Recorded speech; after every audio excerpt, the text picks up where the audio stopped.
எதிர்க்கட்சி தலைவரா என்ன செஞ்சார்? எதிர்க்கட்சி தலைவராகவே அவர் ஸ்டாலின் அவர்களுக்கு டஃப் கொடுக்கல. இந்த தேர்தல் எடப்பாடி பழனிசாமி அவர்களுடைய தேர்தலா இருந்திருக்கும். இந்த தேர்தல் அதிமுகவோட தேர்தலா இருந்திருக்கும். இது மிகப்பெரிய மிஸ். அப்போ அசுரத்தனமா போராடி வென்றிருக்கணும் இந்த தேர்தல். ஆனா உங்களோட போட்டி பலமா இல்லை, உங்களோட பிரச்சாரம் பலமா இல்லை, தொண்டர்களுக்கு அந்த ஊக்கம் கிடைக்கல. அதிமுக தொண்டர்கள் நம்ம தான் ஜெயிப்போம்னு அவங்க நம்பல, அந்த நம்பிக்கையே அவங்களுக்கு வரல. போதை கலாச்சாரத்துக்கு எதிராக நிற்போம். அதெல்லாம் பண்ணா போதுமா?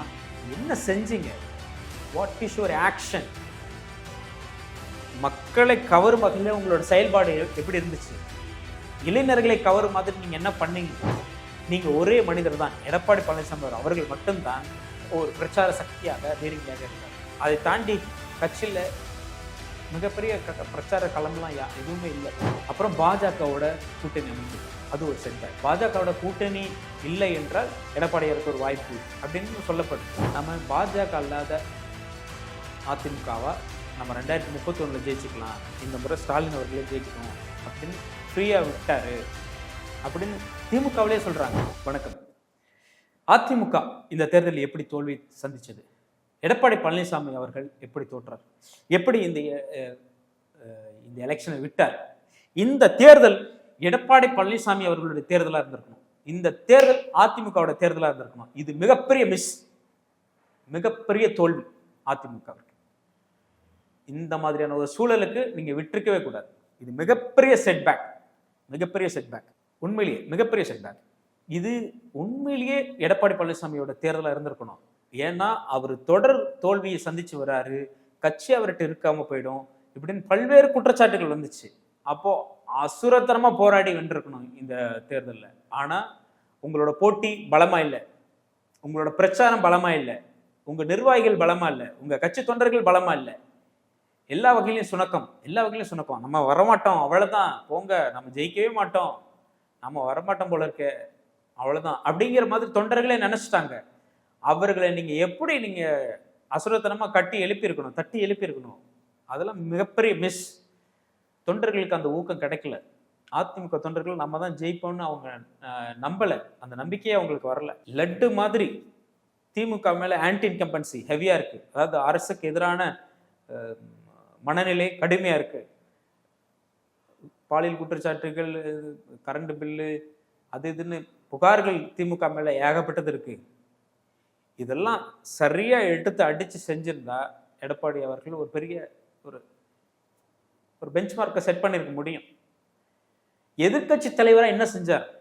எதிர்க்கட்சி தலைவராகவே அவர் ஸ்டாலின் அவர்களுக்கு டஃப் கொடுக்கல.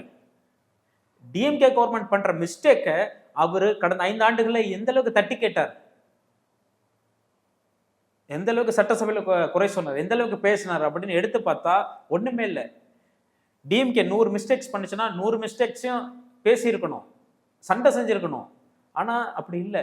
அதுல ஒரு 25% தான் எடுத்து பண்ணியிருப்பாரு. 75% ஃபெயில். திமுக 100 தப்பு பண்ணதுன்னா 100மே பேசியிருக்கணும் எடப்பாடி அவர்கள். ஆனா அப்படி பேசல, மிஸ் பண்ணிட்டார். ஸ்டாலின் அவர்களுக்கு தார்மீக ரீதியா அவருக்கு எந்த தொந்தரவும் பண்ணாம ஆட்சி செஞ்சுக்கிட்டோம் அப்படின்னு ஃப்ரீயா விட்டாரோன்னு தோணுது. இல்லை இப்படி நினைச்சாரோன்னு நமக்கு தோணுது. அதாவது ஸ்டாலின் அவர்கள் எல்லா மிஸ்டேக்கும் பண்ணட்டும், பாஷாபாய் மாதிரி ஆண்டனி எல்லா மிஸ்டேக்கும் பண்ணட்டும், அந்த மிஸ்டேக்னால அவர் மக்கள் வீட்டுக்கு அனுப்பட்டும்னு ஒரு முடிவு பண்ணி இருந்தாரான்னு தெரியல. But election is a fight. You should be a fighter. நீங்க சண்டை செய்யறவரா இருக்கணும். மக்கள் வேடிக்கை பார்த்துக்கிட்டே இருப்பாங்க, என்னென்ன நடக்குதுன்னு பார்த்துக்கிட்டே இருப்பாங்க. அப்போ நீங்க என்ன செய்யறீங்க, என்ன ரிட்டாலியேட் பண்றீங்க, நாட்டு மக்களுக்கு நடக்கிற அநீதிக்கு நீங்க எதிராக என்ன குரல் கொடுக்குறீங்க அப்படிங்க தொடர்ந்து பார்த்துக்கிட்டே இருக்கிறாங்க. அப்போ நீங்க ஒரு ஸ்ட்ராங்கான எதிர்கட்சியா இல்லை. கடந்த 5 ஆண்டுகளா யாரை எதிர்கட்சின்னு சொன்னாங்கன்னா அண்ணாமலையை சொன்னாங்க. அந்த இடத்துக்கு எடப்பாடி அவர்கள் விட்டுருக்கவே கூடாது. நீங்க ஒரு எதிர்கட்சி தலைவரா இருந்துட்டு திமுகவுக்கு எதிரான ஒரு எதிர்கட்சி தலைவரா, திமுக அரசாங்கத்துக்கு எதிரான ஒரு எதிர்கட்சி தலைவரா, ஸ்ட்ராங்கான லீடரா, ஸ்ட்ராங்கான தலைவரா, எதிர்கட்சி தலைவரா இருந்திருக்கணும். அதுல மிகப்பெரிய மிஸ், கோட்டையில மிகப்பெரிய ஓட்டை ஏடிஎம்கேல. நீங்க அப்படியே ஃப்ரீ ஹேண்டா விடக்கூடாது. தமிழ்நாட்டு மக்கள் இந்த ஆட்சியின் மீதும் அதிகாரத்தின் மீதும் கடும் கோபத்திலும் கொந்தளிப்பிலும் இருக்கும் பொழுது அதை நீங்கள் பயன்படுத்தி இருக்க வேண்டும். அவர்களுக்கு பக்கபலமாக கூட நின்றிருக்கணும். போதை கலாச்சாரம் இருக்கிறா அதை ஒழிக்கிறதுக்கு நீங்க துணை நின்று இருக்கணும். சே நோ ட்ரக்ஸ் டு அப்படின்னு அதிமுக காரங்க எல்லாரும் அந்த ட்விட்டர்ல அவங்க நேமோட ஆட் பண்ணிட்டாங்க. சே நோ டு ட்ரக்ஸ்ன்னு, போதை கலாச்சாரத்துக்கு எதிராக நிற்போன்னு. அதெல்லாம் பண்ணா போதுமா? என்ன செஞ்சீங்க? What is your action? மக்களை கவரும் வகையில் உங்களோட செயல்பாடு எப்படி இருந்துச்சு? இளைஞர்களை கவரும் மாதிரி நீங்க என்ன பண்ணீங்க? எதுவுமே இல்லை. இந்த 5 ஆண்டுகள் எதுவுமே இல்லை. நீங்க கடந்த 5 ஆண்டுல நீங்க பண்ண சாதனைகளை சொல்றீங்க. கொரோனால சிறப்பாக பணியாற்றணும், ஆல் பாஸ் போட்டோம், இதெல்லாம் சொல்றீங்க. நோ டவுட் கடந்த எடப்பாடி பழனிசாமி அவர்களுடைய ஆட்சி காலம் சிறப்பான ஆட்சி. 7.5% நீட்ல அரசு பள்ளி மாணவர்களுக்கு ஒதுக்கீடு கொடுத்தது, ஆல் பாஸ் போட்டது, கொரோனாவை திறம்பட கையாண்டது, இதெல்லாம் நோ டவுட். நீங்க ஒரு முதலமைச்சரா ஜெயிச்சிங்க, ஆனா எதிர்கட்சி தலைவரா தோத்துட்டீங்க. ஒரு முதலமைச்சரா ஜெயிச்சிட்டீங்க. அந்த நீங்க திறம்பட செயல்பட்டதற்காகத்தான் உங்களுக்கு 75 சீட்டு உங்க கூட்டணிக்கு எதிர்கட்சி தலைவருங்கிற அந்தஸ்தையும் மக்கள் கொடுத்தாங்க. மீண்டும் நீங்க ஆட்சியை பிடித்திருக்க முடியும். ஆனா உங்க கட்சியில் இருந்த குழப்பம், டிடிவி தினகரன், சசிகலா, ஓபிஎஸ், இப்படி உட்கட்சியிலேயே இருந்த மிகப்பெரிய நெருக்கடிகள், இதனால உங்களால மீண்டும் ஆட்சிக்கு வர முடியல. பட் அது மீண்டும் இந்த தேர்தல் வரைக்கும் தொடர்ந்து வந்து விட்டது. அதனால எடப்பாடி பழனிசாமி அவர்களுடைய ஆக்ஷன் பிளான்ல மிகப்பெரிய மாற்றம் வந்திருக்கணும். விஜய் மாதிரியான ஒரு புதிய சக்தி, ஒரு பெரிய ரசிகர் பட்டாளம் இருக்கின்ற சக்தி வந்திருக்கும் பொழுது உங்களுடைய கேம்பெயின் பிளான்ல கேம்பெயின் ட்ரெண்ட் எல்லாம் மாத்திருக்கணும். நீங்க பழைய மரபு வழி பிரச்சாரத்திலேயே போயிட்டீங்க. பழைய ட்ரெண்ட்லயே உங்களோட பிரச்சாரம் அமைஞ்சிருச்சு. யங்ஸ்டர்ஸை டச் பண்ற மாதிரி அவங்க கிட்ட போற மாதிரி பண்ணல. உங்க கட்சிக்காரங்களும் பெருசா பிரச்சாரம் பண்ணல. நீங்க ஒரே மனிதர் தான், எடப்பாடி பழனிசாமி அவர்கள் மட்டும்தான் ஒரு பிரச்சார சக்தியாக பீரங்கியாக இருந்தார். அதை தாண்டி கட்சியில மிகப்பெரிய பிரச்சார களம்லாம் எதுவுமே இல்லை. அதனால மக்கள் நம்பிக்கை இழந்துட்டாங்க. ஏற்கனவே கட்சி சதுரி இருக்கு, அதனால இந்த முறை விஜய்க்கு வாய்ப்பு கொடுப்போம் அப்படின்னு போயிட்டாங்க. அப்புறம் பாஜகவோட கூட்டணி அமைத்தது, அது ஒரு செட்பேக். பாஜகவோட கூட்டணி இல்லை என்றால் எடப்பாடியாருக்கு ஒரு வாய்ப்பு அப்படின்னு சொல்லப்படுது. பட் அதில் அதை நம்ம ரொம்ப முழுமையாக ஏற்கல. ஏன்னா பாஜக 2024 தனித்துவமாக நின்று ஒரு சில கட்சிகளோட டிடிவி பாமகோட நின்று 18% வாக்குகளை பெற்றாங்க. அதனால பாஜக கூட்டணி இருந்தனால ஒரு பக்கம் நன்மையும் இருக்கு, இன்னொரு பக்கம் பாதகமும் இருக்கு. அது இந்த தேர்தலில் பாதகமாக அமைஞ்சிருக்கு. அதுவும் பேசப்பொருளானது, அதையும் கவனிக்கணும் எடப்பாடி அவர்கள். பிரச்சாரம் கேம்பெயின் ட்ரெண்ட் வந்து நிறைய மாறிடுச்சு. சோசியல் மீடியாவை பயங்கரமா பண்ணியிருக்கணும். சோசியல் மீடியா கேம்பெயின்ல ரொம்ப வீக் ஏடிஎம்கே. இளைஞர் பாசறை, பெண்கள் பாசறை எல்லாம் இருக்கு. அவங்களோட பிரச்சாரம் ஸ்ட்ராட்டஜி எல்லாமே வீக். பெண்களை வைத்து, இளைஞர்களை வைத்து பிரச்சாரம் பண்ணியிருக்கலாம் அந்த கட்சியில் இருக்கவங்கள, அதுவும் பண்ணல.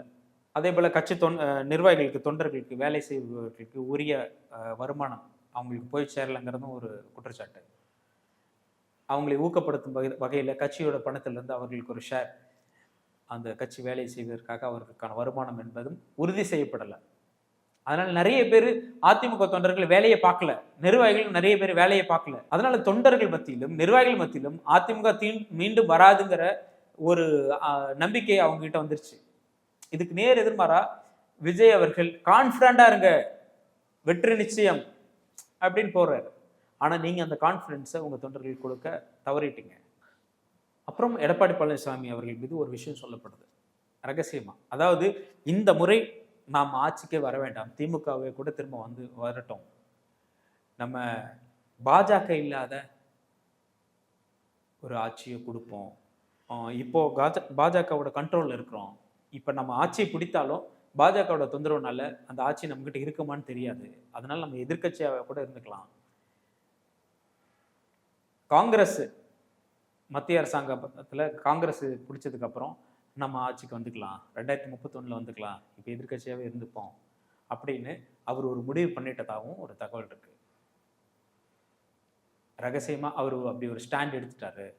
ஏன்னா பாஜகவோட கூட்டணி வச்சு ஆட்சியை பிடித்தாலும் பாஜக அதுல பெரிய ரோல் பிளே பண்ணி கூட்டணி ஆட்சி வேணும்னு சொல்லி பாஜகவிற்கு அமைச்சர்கள் வேணும்னு சொல்லுவாங்க.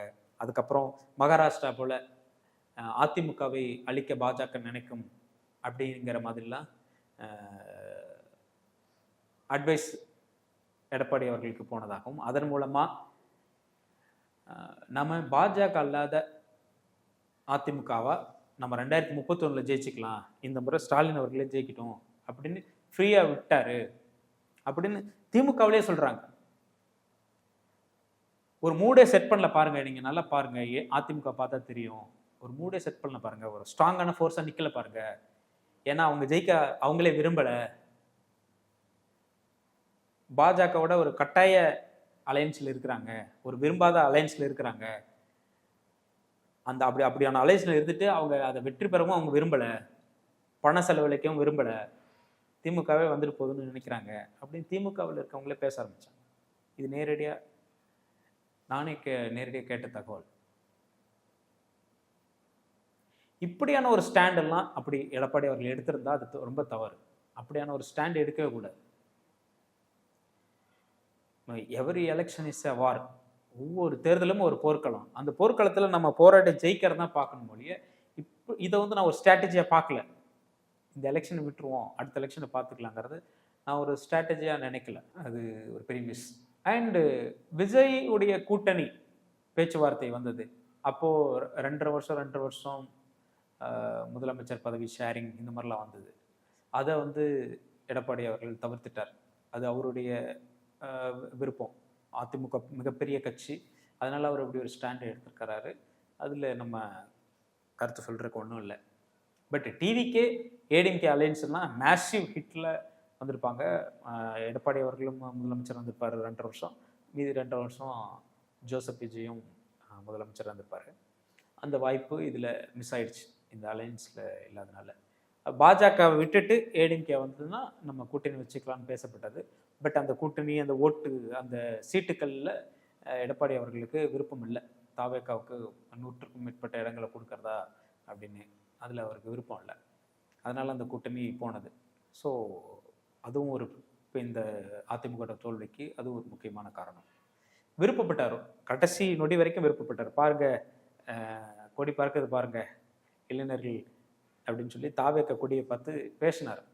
ஸோ தாவேக்கா எப்படியாச்சும் அலையன்ஸில் வந்துடும் நினைச்சாரு. ஆனால் தாவேக்கா பாஜக இருக்கிற அந்த கூட்டணியில் நாங்கள் வரமாட்டோங்கிறதுல உறுதியாக இருந்தாங்க, தெளிவாக இருந்தாங்க.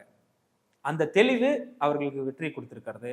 எடப்பாடி பழனிசாமி செய்து கொண்ட காம்ப்ரமைஸ் அவருக்கு தோல்வியை கொடுத்துருக்கிறது. பாஜகவோட சேர்ந்து இந்த தேர்தலில் கலங்காண்மோன்னு அவர் பண்ணிக்கிட்ட காம்ப்ரமைஸ் அவருக்கு தோல்வியை கொடுத்துருக்கிறது. அதுவும் ஒரு காரணம். பாஜகவோட கூட்டணி வச்சதுனால தான் தோத்துட்டாரு அப்படின்னு சொல்ல முடியாது. பட் தமிழ்நாட்டில் அதுவும் ஒரு காரணம். திராவிட சித்தாந்தத்தை கொண்டிருக்கின்ற இந்த ஒரு மூர்க்கத்தனமான தமிழ் மண்ணில் பாஜக வருவதை விரும்புறதில்லை. பரவலான பெருவாரியான சதவீதத்தினர் பாஜக எந்த கூட்டணி இருக்கோ அந்த கூட்டணி விரும்புறதில்லை. Christian Muslims விரும்புறதில்லை. பாஜக இங்கே கால் ஒன்றுங்கிற ஒரு கடுமையான எதிர்ப்பு மனநிலை இருக்கு. அதனால அதுவும் ஒரு காரணம். அதை நம்ம மறுப்பதற்கு இல்லை. அதுவும் நம்ம மறுபரிசீலனை செய்ய வேண்டி இருக்கிறது. அதிமுக அதை மீண்டும் மறுபரிசீலனை செய்ய வேண்டிய சூழல் இருக்கிறது. ஏன்னா தனித்து நின்று 20% ஓட்டு வாங்கினாங்க 2024 அதிமுக, பாஜக கூட்டணி இல்லாமல். அதிமுக அப்படியே அந்த ஓட்டு அப்படியே வந்துச்சு. ஸோ அதிமுக தங்களை மீண்டும் சுய பரிசோதனை செய்து கொள்ள வேண்டும். தற்போதைய கால சூழலுக்கு தகுந்தது போல போர் செய்ய அவர்கள் தயாராக வேண்டும், சண்டை செய்ய தயாராக வேண்டும். ஒரு அடுத்த 5 ஆண்டுகள் ஒரு சிறந்த எதிர்க்கட்சியாக செயல்பட வேண்டும். முதலமைச்சராக ஜோசப் விஜய் வரும்பொழுது, எதிர்க்கட்சி தலைவராக எடப்பாடி அவர்கள் வரும் பட்சத்தில் ஒரு சிறந்த எதிர்க்கட்சியாக செயல்பட வேண்டும். அமைதியாக இருக்கக்கூடாது. மக்கள் விரும்புகின்ற ஒரு கட்சி தலைவராக தன்னை நிலைநிறுத்திக் கொள்ள வேண்டும். அதற்கான செயல் திட்டங்களில் அவர் கவனம் செலுத்த வேண்டும். அதற்காக அவருக்கு கொடுக்கக்கூடிய ஆலோசனைகளையே அவர் கேட்க வேண்டும். தற்போதைய ட்ரெண்டுக்கு தகுந்த மாதிரி இளைஞர்களுடைய ஆலோசனை கேட்டு சில முடிவுகளை எடுக்கலாம், தப்பில்லை. தற்போதைய கால சூழலுக்கு தகுந்த மாதிரி ஒரு லீடர் மாறிக்கொள்வது நல்லது. அந்தந்த கால சூழலுக்கு தகுந்தாற்போல தங்களுடைய உத்தியை மாற்றிக்கொள்வது வெற்றியை தரும். நன்றி.